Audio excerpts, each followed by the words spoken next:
The pelvis can very often be out of alignment because of the anterior, so the forward, and the posterior, the backward tilting of the pelvis. So quite often we get an anterior and a posterior opposing tilt, and that can block the pelvis. Now, some of the symptoms for that can be things like sciatica, so you can get pain going down the back of the legs. You can also get nerve sensation into the groin, into the front of the legs, quite unnerving for men. But it is that kind of blockage that needs to be unblocked in order for the pelvis to sit in the correct position. So talking about symptoms a little bit, the symptoms can be in the SI joints at the back of the pelvis, those can get very sore, or one side can get very sore. The musculature in the lower back, especially something called the QL muscle, the quadratus lumborum. It's one of my obsessions, one of my favourite muscles.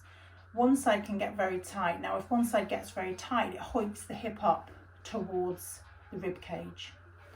Now, that can be very subtle, and you can almost feel like a little bit of a hoiking, or you can feel yourself almost, when you're sitting or standing or sitting on one side. So it can be a precursor for that can be, this leg floating up, which you can probably see.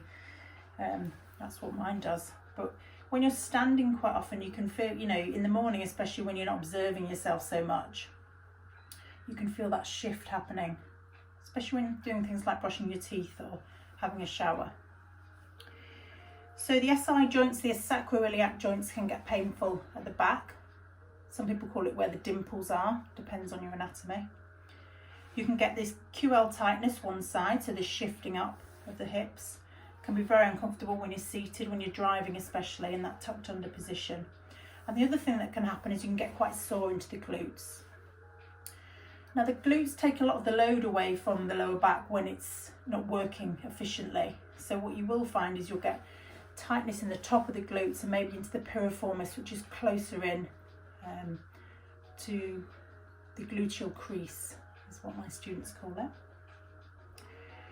So we're going to look today at keeping the pelvis even, especially when we're doing things like standing poses. What can happen is we can sort of strive to get into the pose rather than thinking about where the level is. And if you've got any soreness or any pain, that can be quite frustrating, because obviously what happens is you get annoyed at yourself for not getting into this. Why is my body feeling like this? But what we need to do is feel into the body and what's right for us.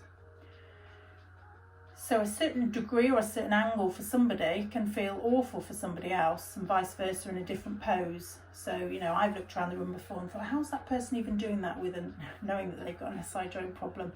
Even, when I possibly am feeling slightly tight in a position. So we want to think about having the pelvis evenly. If things start to ache or don't work for you, then please come out of the pose at any point. Take child's pose if that's more comfortable for you, a little bit of a stretch in the back, or lie on your back. So that resting pose, having the back flat on the mat, is very reassuring for the back muscles because they can switch off. So we'll just start with some breathing exercises just to ground us and bring us together at the start of the practice. So just softly closing our eyes.